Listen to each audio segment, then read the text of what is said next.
तो नमस्कार दोस्तों मेरा नाम विजय है और जैसे आप सभी को पता है कि आप ई पाठशाला के चैनल पे ये वीडियो देख रहे हैं। तो आज की वीडियो बहुत ही ज़्यादा इंटरेस्टिंग होने वाली है क्योंकि इस वीडियो के अंदर हम फाइनली बात करने जाएंगे कि किस तरीके से आप पूरी तरीके से जो अभी नया सेशन आ रहा है लॉकडाउन के बाद 2021 और 2022 के अंदर किस तरीके से आने वाले स्टूडेंट एग्ज़ाम की तैयारी कर सकते हैं और अपने आप को एक टॉपर की लिस्ट में डाल सकते हैं।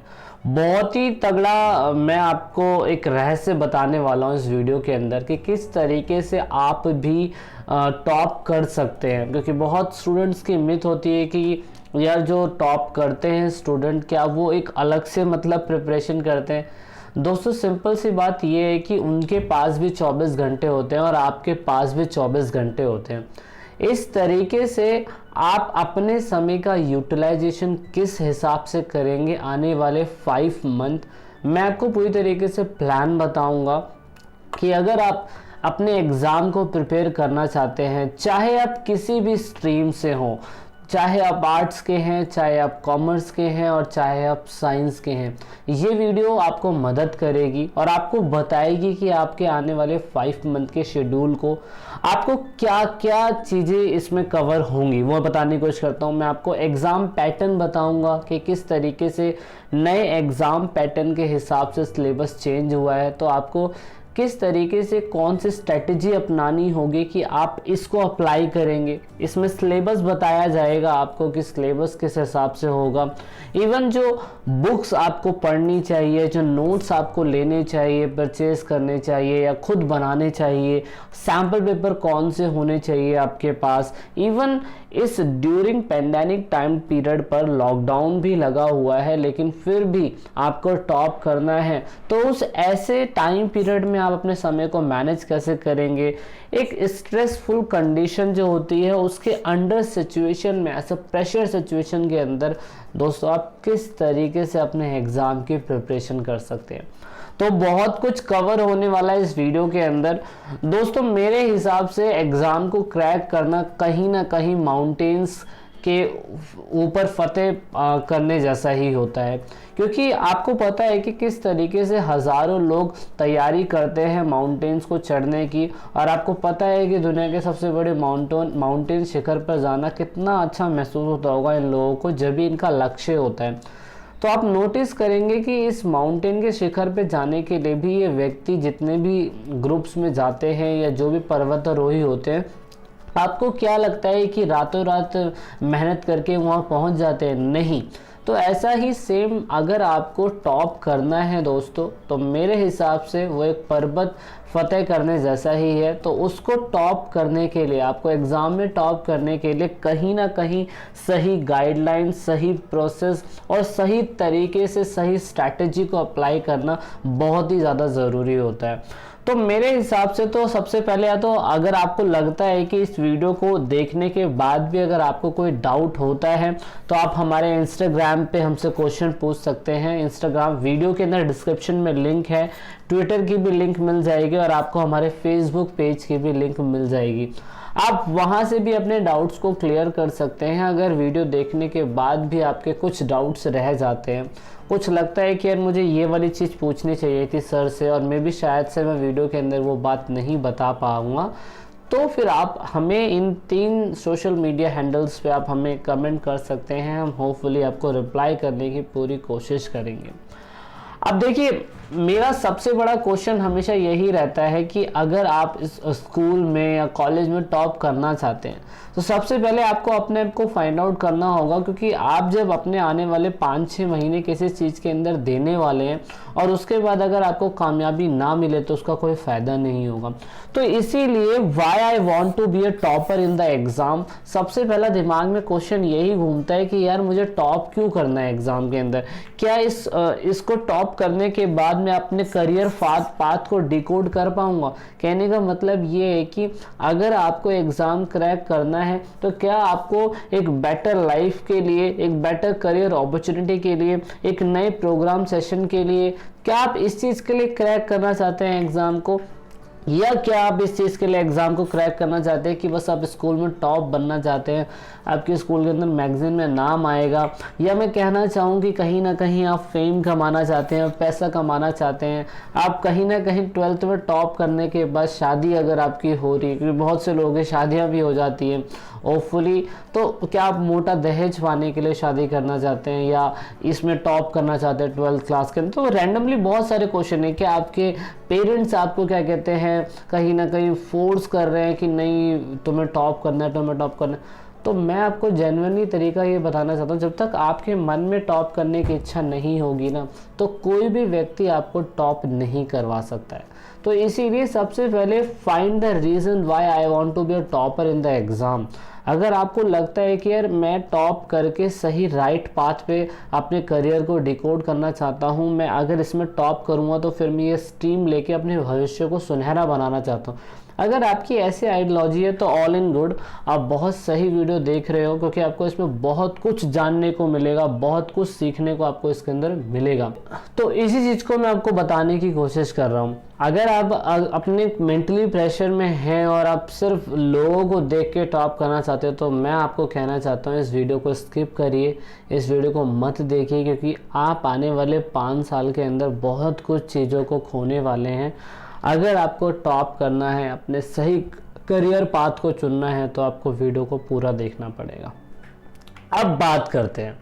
अब देखिए, अब आप नोटिस करेंगे कि मेरे पास बहुत सारे क्वेश्चंस आते हैं बच्चों के कि क्या सर आप जो यूट्यूब चैनल पे पढ़ा रहे हैं कि क्या ये चीज़ एनसीईआरटी बेस्ड है या किस बेस्ड है, क्या ओपन के बच्चे भी स्कूल में टॉप कर सकते हैं या नहीं कर सकते।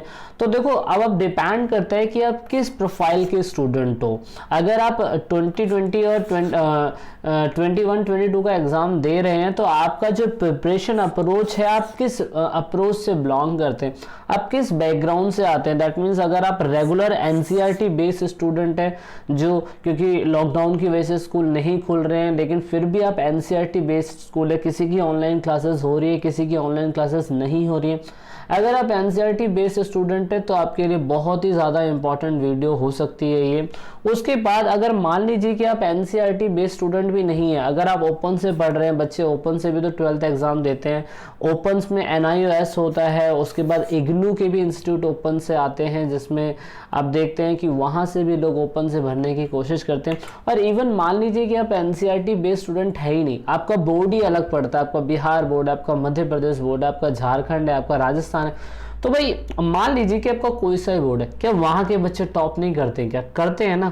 तो इसीलिए आप किसी भी प्रोफाइल से आते हो, चाहे आप एनसीईआरटी बेस्ड दिल्ली के स्टूडेंट हो, एनसीईआरटी तो बहुत ही जगह चलता है। दूसरा, अगर आप एनसीईआरटी के अलावा भी है तो भी आप इस वीडियो को देखिए।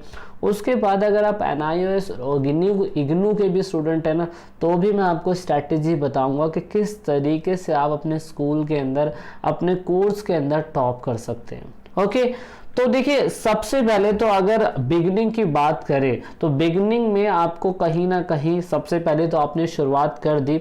अगर आप टॉपर बनना चाहते हैं तो आपने जब भी इस वीडियो को फाइंड आउट करा है और इस वीडियो को ढूंढ के आप इसे वॉच कर रहे हो, तो आपने बिगनिंग तो कर दी है, इसका मतलब आप टॉपर तो बनना चाहते हैं। और अगर आप टॉपर बनना चाहते हैं तो थोड़ी बहुत कहीं ना कहीं आपको उसकी शुरुआत करनी पड़ेगी। शुरुआत आपने इस तरीके से कर दी कि आपको थोड़ी बहुत रिसर्च करनी पड़ेगी, जैसे कौन सी बुक लिस्ट होना चाहिए, पैटर्न कैसा आता है एग्ज़ाम का, एग्ज़ाम में सिलेबस में क्या क्या कंटेंट आएगा, है ना। आपने ढूंढने की कोशिश करी इस वीडियो को, तो आपने ये भी शुरुआत कर दी कि यार वीडियो कौन सी मुझे देखनी चाहिए जिसमें प्रॉपर नॉलेज मुझे मिल जाए। तो इसीलिए आपको खुद से थोड़ी बहुत रिसर्च करनी पड़ेगी।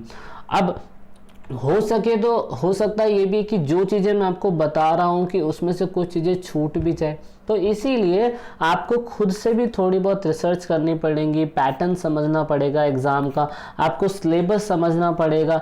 इवन आप क्या कर सकते हैं, अगर आपको अपने थोड़ा सा और ज़्यादा उत्साहित करना है तो आप मोटिवेशनल जो अभी रिसेंटली लोगों ने टॉप करा है उनके इंटरव्यूज़ देख सकते हैं, या मैं बोल सकता हूँ कि 2016 में, 2017 के अंदर, 2018 के अंदर, 19 के अंदर, 20 के अंदर जितने भी CBSE बेस्ड टॉपर्स थे उनका आप इंटरव्यू देख सकते हो यूट्यूब के ऊपर, जिससे आपको काफ़ी कुछ मोटिवेशन से मिलेगी, है ना। और दूसरी बात ये है कि आपको एग्ज़ाम के लिए अगर तैयार होना है तो बच्चों आपको अभी आने वाले नेक्स्ट 5 मंथ के लिए आपको प्लेस ढूंढना पड़ेगा प्रिपरेशन के लिए।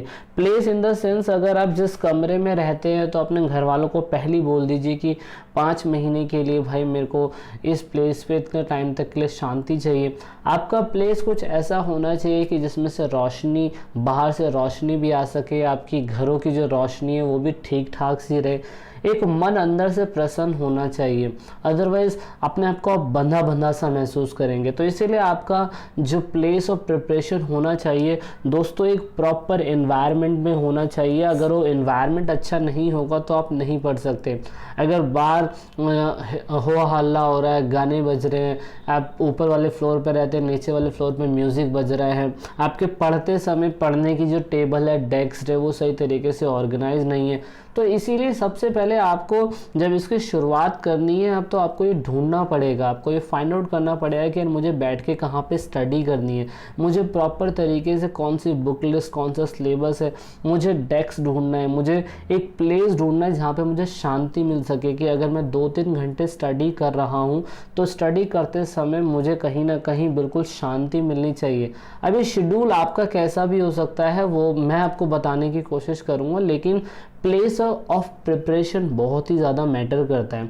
अगर आप टॉपर्स की लिस्ट उठा के देखेंगे तो आप देखेंगे कितने काम, कितने शांत हैं, वो दिमाग में शांति थी, दैट इज़ वाई वो बहुत अच्छी तरीके से चीज़ों को याद करते थे, लिखते थे, समझते थे, नोट्स बनाते थे। तो इसीलिए आपको ये चीज़ तो ज़रूरी है। और अगर आप बुक्स लीजिए और दूसरे जो स्टडी मटेरियल के रिसोर्स है उसे रखिए अपने पास and let the game begin, और आप अब यहाँ से स्टार्ट कर सकते हैं और फाइनली अब आप पढ़ना स्टार्ट कर देंगे। तो जिस तरीके से अब आप पढ़ना स्टार्ट करेंगे तो देखो कोई आर्ट्स बैकग्राउंड का वीडियो देख रहा है इसको, कोई कॉमर्स का देख रहा है, कोई साइंस बैकग्राउंड का इसको वीडियो देख रहा है, तो मुझे इतना पता है कि हर एक बच्चे के ना क्या कहते हैं स्ट्रॉन्ग और वीक सब्जेक्ट होते ही होते हैं। अगर आप साइंस साइड में हैं तो लोगों को फिजिक्स मेरे हिसाब से टफ लगती है, अगर आप कॉमर्स बैकग्राउंड में तो लोगों को मैथ्स लगती है, अगर आप आर्ट्स बैकग्राउंड में तो लोगों को हिस्ट्री लगती है। तो इस हिसाब से मैटर ये करता है कि आप कौन से बैकग्राउंड से आ रहे हैं। अगर आप आर्ट्स से आ रहे हैं तो अपने वीक सब्जेक्ट को फाइंड आउट करिए, अगर आप कॉमर्स से आ रहे हैं तो वीक या स्ट्रॉन्ग सब्जेक्ट को फाइंड आउट करिए, क्योंकि आपको पता है कि आपका कोई भी एक वीक सब्जेक्ट आपको डुबा सकता है। तो इसीलिए सबसे पहले you need to find out your interest. अगर आप 12th में जा रहे हैं, 12th में ओपन से पढ़ने जा रहे हैं, 12th में रेगुलर हैं, तो आपको इंटरेस्ट फाइंड आउट करना पड़ेगा कि आप साइंस साइड लेना चाहते हैं तो उसमें टॉप कैसे करेंगे, कॉमर्स लेना चाहते हैं तो उसमें कौन कौन से सब्जेक्ट होने चाहिए कि आपका इंटरेस्ट ये है, अगर मेरे को ये सब्जेक्ट वीक है मेरा तो मुझे इसको हटा देना चाहिए। अगर आप आर्ट्स के अंदर जाना चाहते हैं तो भी आप क्या कहते हैं सब्जेक्ट का सही चुनाव कर सकते हैं। इस तरीके से आप लास्ट 5 मंथ, एग्ज़ाम के लास्ट 5 मंथ से आपको इस शेड्यूल फॉलो करना पड़ेगा। आपको फाइंड आउट करना पड़ेगा कि आप किस बैकग्राउंड से हैं। अगर आप आर्ट्स से हैं तो दोस्तों यहाँ पर आपको अपने इंटरेस्टिंग सब्जेक्ट को तो देखना ही होगा, साथ में आपको वीक सब्जेक्ट को देखना ही पड़ेगा। अगर आप वीक सब्जेक्ट के ऊपर फोकस नहीं करेंगे तो आप कुछ नहीं हो सकता।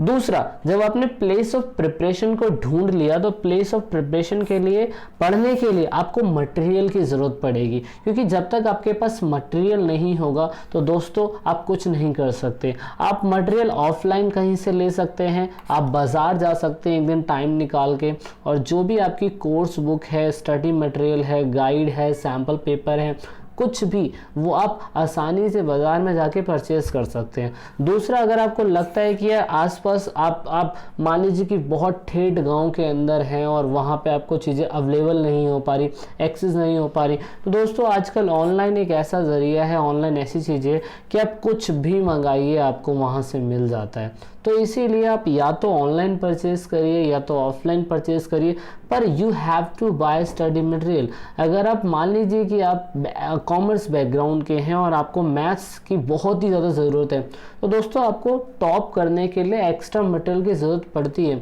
एक्स्ट्रा मटेरियल बोलते हैं जैसे कि आपको गाइड चाहिए, आपको लास्ट 15 ईयर्स के सैम्पल पेपर चाहिए, तो वो चीज़ हर जगह अप्लाई नहीं हो पाती, सही तरीके से सभी को संसाधन अवेलेबल नहीं हो पाते।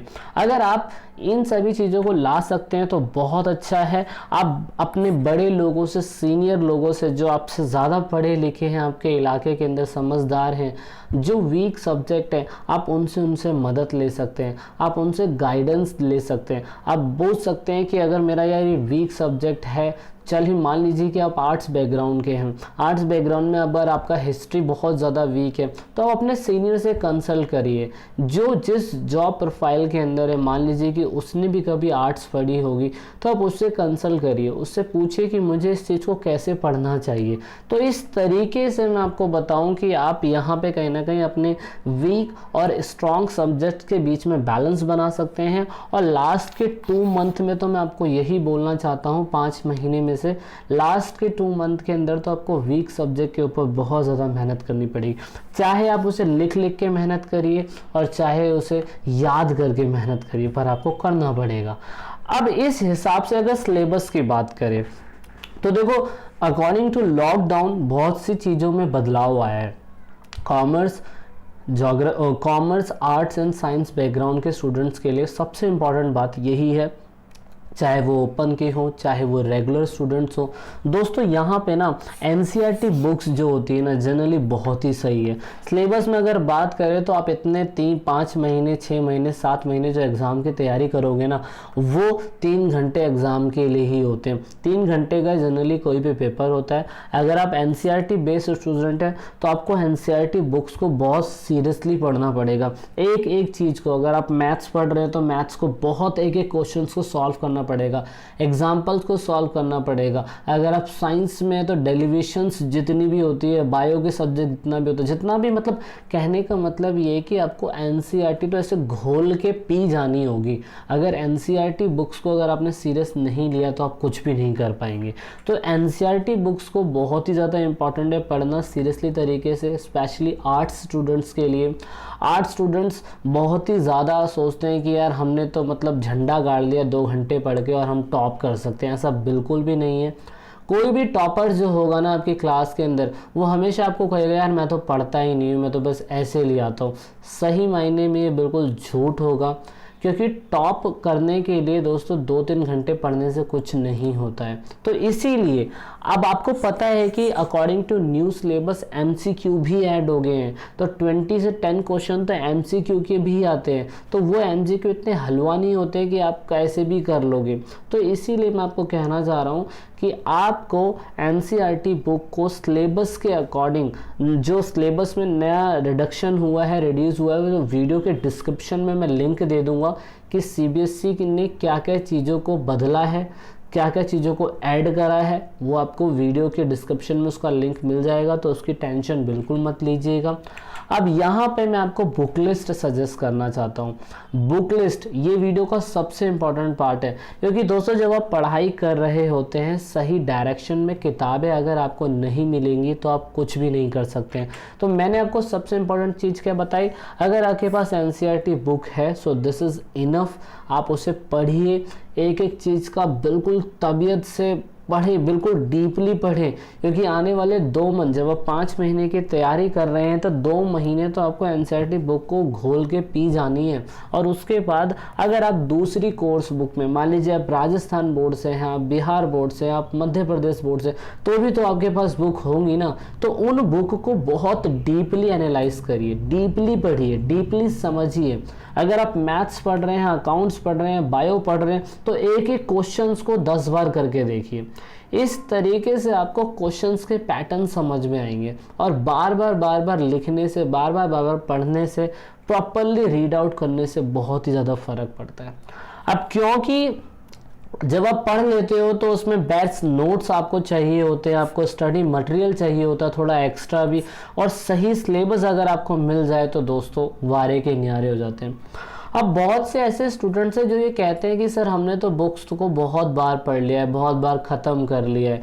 तो दोस्तों फिर मैं आपको रिकमेंड करना चाहूँगा कि आप लास्ट 15 ईयर्स के सैम्पल पेपर परचेज़ करिए। सैम्पल पेपर परचेज़ करने के फ़ायदे ये होंगे कि आपको ये पता चलेगा कि आने वाले पिछले 15 सालों के अंदर जो पेपर का पैटर्न सेटअप हुआ था वो कैसे सेटअप हुआ था, कौन कौन से चैप्टर से कौन कौन से क्वेश्चंस को उठाया गया था।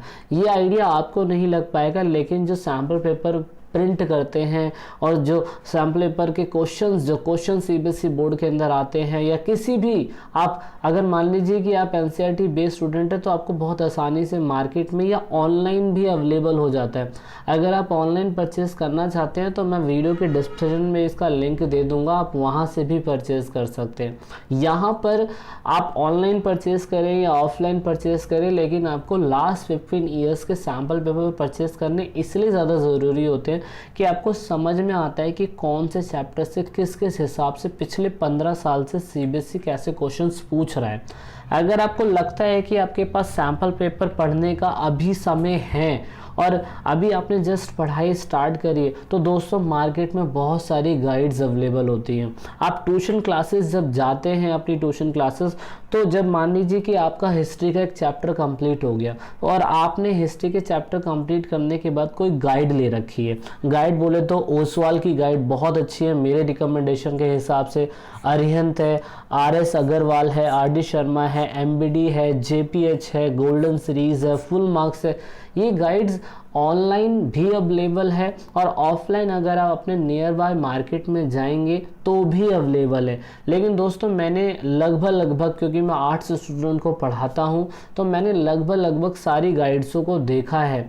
जो मुझे सबसे अच्छा लगा है वो ओसवाल की जो एक नई एडिशनल की अभी बुक्स आई हैं दोस्तों, वो रिसेंटली मैंने परचेज़ करके उसे स्टडी करा। काफ़ी अच्छी तरीके से उसमें एनालाइज करके जो गाइड को मतलब उसमें स्टडी मटेरियल भी बना रखा है और साथ में टॉप क्वेश्चंस भी दे रखे हैं, एमसीक्यू के क्वेश्चंस भी दे रखे हैं। अगर आप इसे परचेज करना चाहते हैं, आर्ट्स स्टूडेंट के लिए मैं स्पेशली बता रहा हूँ, तो उसका वीडियो के अंदर डिस्क्रिप्शन में लिंक है, आप वहाँ से परचेज कर सकते हैं। अगर आप वहाँ से परचेज नहीं कर रहे तो आप ऑफलाइन जाके अपने मार्केट से परचेज कर सकते हैं। काफ़ी थोड़ा सा मैं कह सकता हूँ, देखो टॉप करना है तो हमें कहीं ना कहीं रेफरेंस बुक की ज़रूरत पड़ती ही पड़ती है। एग्जाम्पल आप मान लीजिए कि एक बॉडी बिल्डर है, वो बॉडी बना रहा है, बॉडी बनाने के बाद अगर आपको पता हो को प्रोटीन लेता ही लेता है वो, क्योंकि शरीर के अंदर वो सारी कमियों को पूरा कर देता है। सेम ऐसा ही आपका ब्रेन है।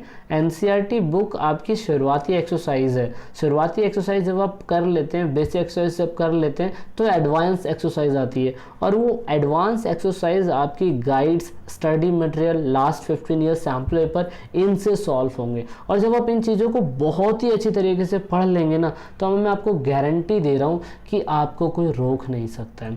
अब देखो यहाँ पे ना मैं आपको ये सजेस्ट करना चाहूँगा, सपोज मान लीजिए कि यहाँ पे स्टूडेंट्स बहुत ऐसे होते हैं जो ऑनलाइन क्लासेस ले रहे होते हैं।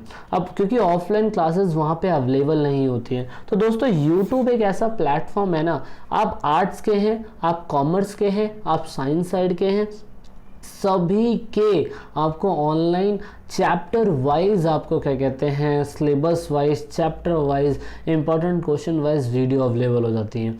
तो यहाँ पर मैं आपको सबसे इम्पॉर्टेंट बात बताना चाहूँगा कि आपको सही यूट्यूब चैनल का अगर चाहिए वीडियो, तो मैं उस पर भी वीडियो बना सकता हूँ। आप मुझे कमेंट लिखें, जितने कमेंट मेरे पास आएंगे, अगर रैंडमली मेरे पे कमेंट ज़्यादा आए तो दोस्तों मैं इनकी भी एक सीरीज़ अलग निकालूंगा और आपको बताऊंगा कि अगर आप कॉमर्स साइड के हैं तो आपको ये यूट्यूब चैनल में देखना चाहिए, अगर आप साइंस साइड के हैं तो आपको ये देखना चाहिए, अगर आप कॉमर्स के हैं तो कॉमर्स में आपको ये देखना चाहिए।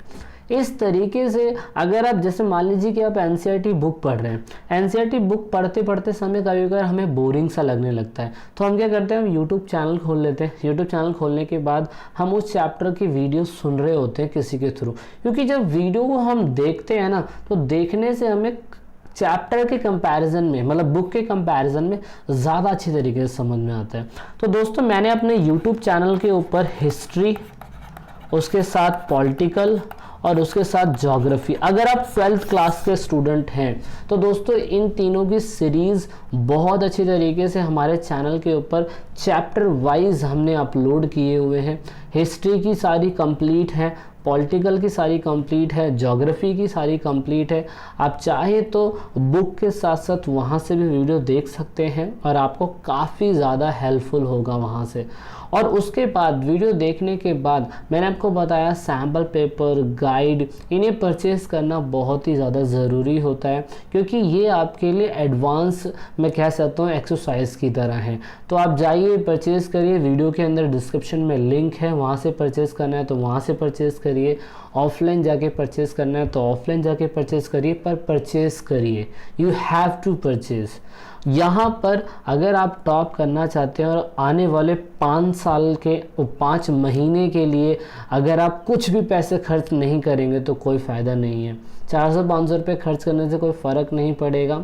लेकिन यहाँ पर मैं आपको अगेन बताना चाहता हूँ, अगर आप परचेस नहीं कर सकते तो ऑनलाइन भी मटेरियल अवेलेबल है, आपको बस थोड़ा सा फाइंड आउट करना पड़ेगा, पर वो भी आपको मिल जाएगा। अब यहाँ पे बुक लिस्ट की तो बात हो गई। अगर हम प्रैक्टिस की बात करें तो दोस्तों कभी कभार हमें प्रैक्टिस जो होती है ना रीडिंग से ज़्यादा मिलती है। अब यहाँ पे आप प्रैक्टिस तो कर रहे हैं लेकिन लिमिटेड पीरियड ऑफ टाइम के अंदर आपको प्रैक्टिस करना है। ऐसा नहीं है कि अगर आप 5 मंथ मैंने आपको बोल दिया तो दोस्तों आप प्रैक्टिस 5 मंथ के अंदर ही मतलब सारा लगे रहेंगे, रिविजन को टाइम ही देंगे, ऐसा बिल्कुल गलत है। प्रैक्टिस भी आपको सफिशिएंट टाइम में करनी होगी।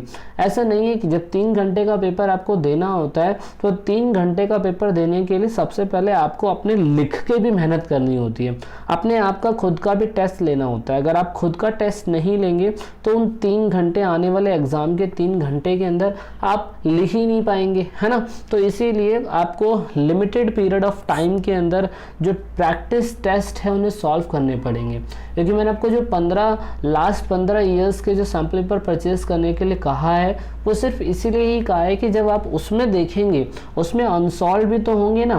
जो अनसॉल्व होंगे तो अनसॉल्व से जब आप उस क्वेश्चन पेपर को उठाएंगे और फिर खुद की जो 3 घंटे की प्रैक्टिस का टेस्ट करेंगे तो उसमें आपको पता चलेगा कि यार 3 घंटे के अंदर मैं किस तरीके से अपने टाइम को मैनेज कर पा रहा हूँ।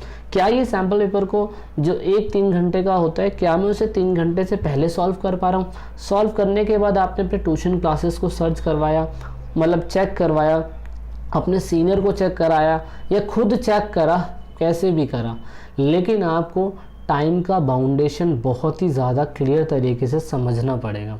अगर आप इसे नहीं समझ पाते तो ऑफ कोर्स आपका कोई फ़ायदा नहीं होगा पढ़ने का।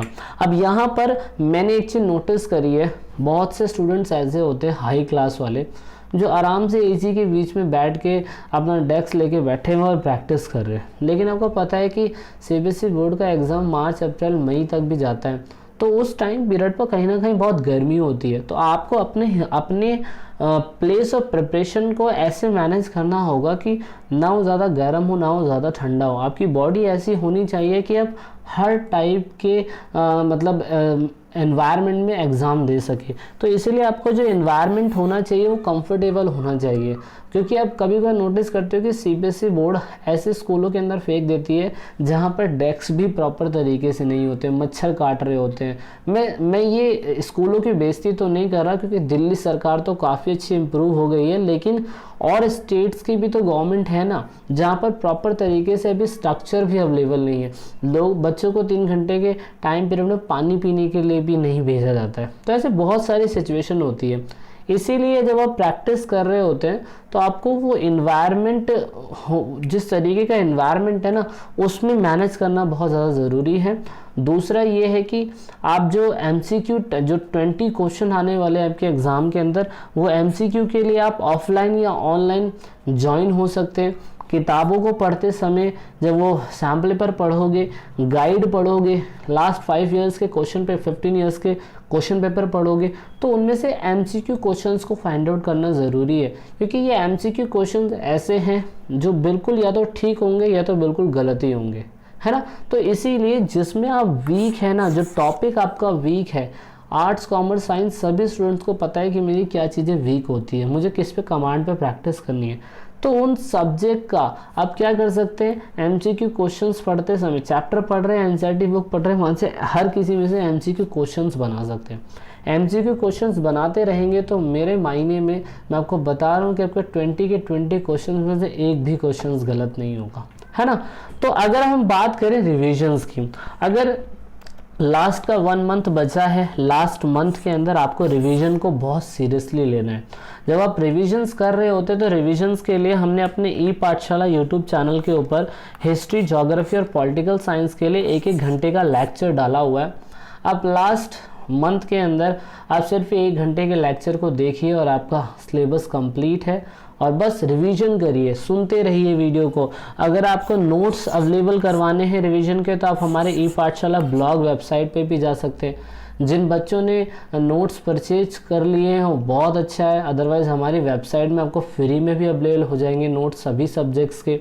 दूसरा ये है कि अगर दोस्तों यहाँ पर अगर आपने लास्ट 15 ईयर्स के सैम्पल पेपर खरीदे हैं, गाइड खरीदी, सैम्पल पेपर खरीदे तो वेल एंड ओके है, फिर तो कोई दिक्कत ही नहीं है। लेकिन मैं आपको रिविजन्स के लिए बता रहा हूँ कि लास्ट मंथ में रिविजन्स कुछ ऐसी होनी चाहिए।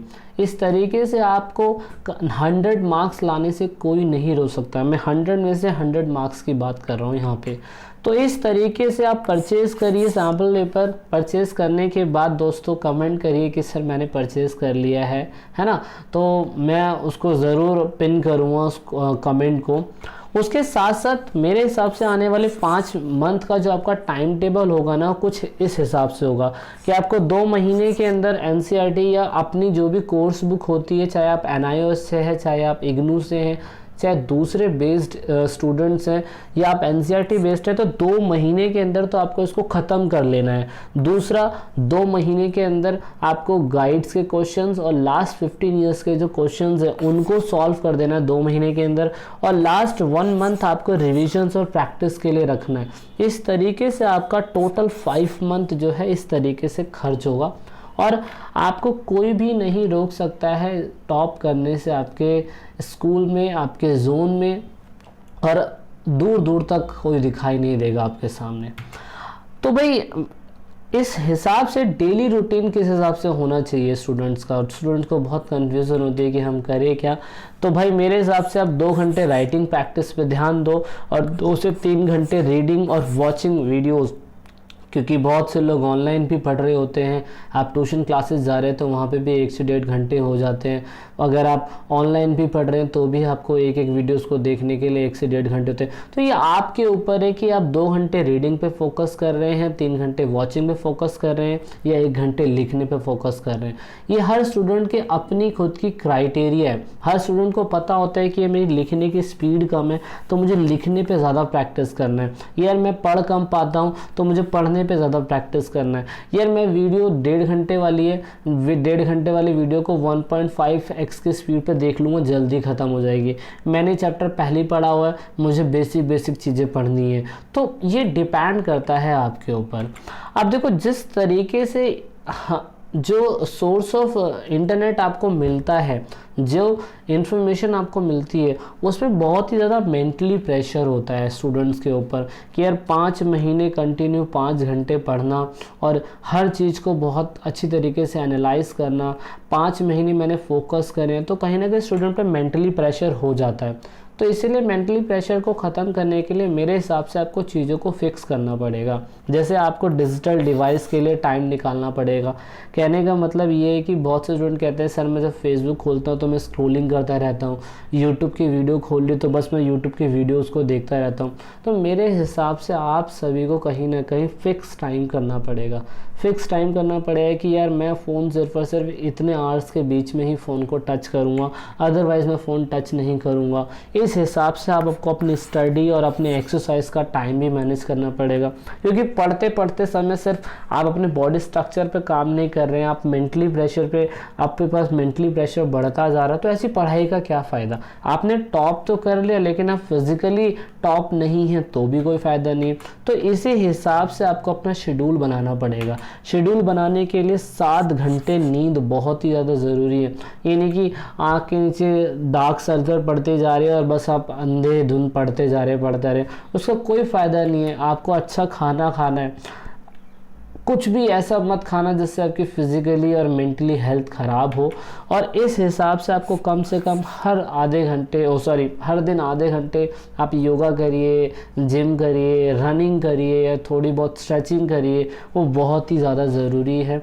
इससे आपका मेंटली प्रेशर बहुत कम होगा और आपको बहुत सारे त्याग करने पड़ेंगे, क्योंकि आप भाई टॉप करने जा रहे हैं। आप दिल्ली में टॉप आएंगे, अपने जोन में टॉप आएंगे, तो कुछ तो सेक्रीफाइस करना पड़ेगा। अगर आपकी भाई बंदा है तो यार थोड़ा सा उन्हें अवॉइड करें, थोड़ा सा बोलिए कि भाई इस टाइम पे मेरा ये काम होता है। मैं ये नहीं कह रहा कि इन चीज़ों को ख़त्म करना, लेकिन कहने का मतलब है कि आपको इनको थोड़ा सा कम करना पड़ेगा। समझ रहे हैं आप इस चीज़ को बहुत अच्छी तरीके से। दूसरा, आपको ट्रिप्स है, नानी की ये है, फलाना का वो है, बुआ की शादी है, इसका आज बर्थडे है, उसका वो बच्चा पैदा हो गया तो वो नामकरण के लिए जाना है, तो ऐसी ट्रिप्स को आपको अवॉइड करना पड़ेगा।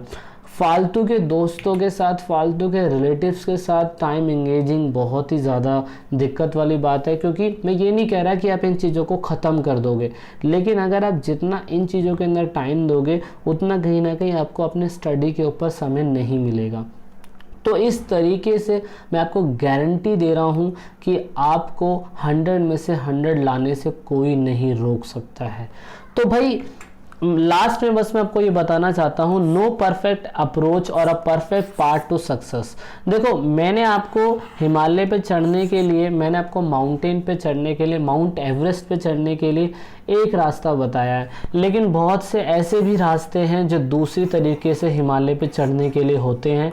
तो भाई मैं आपको यही कहने की कोशिश कर रहा हूँ कि आपको हिमालय पर्वत पे चढ़ना है या आपको माउंट एवरेस्ट पे चढ़ना है या आपको K2 पे चढ़ना है, किसी पे भी चढ़ना है, रास्ते चढ़ने के लिए एक नहीं होते हैं, बहुत सारे रास्ते होते हैं।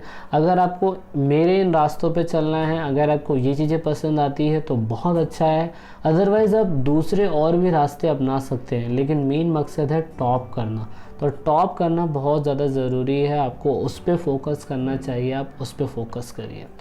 तो मिलते हैं, जब तक के लिए वीडियो कैसी लगी सजेस्ट ज़रूर करिएगा कि भाई कमेंट करके बताइएगा किन किन बच्चों ने स्टडी मटेरियल परचेज़ करा या नहीं करा।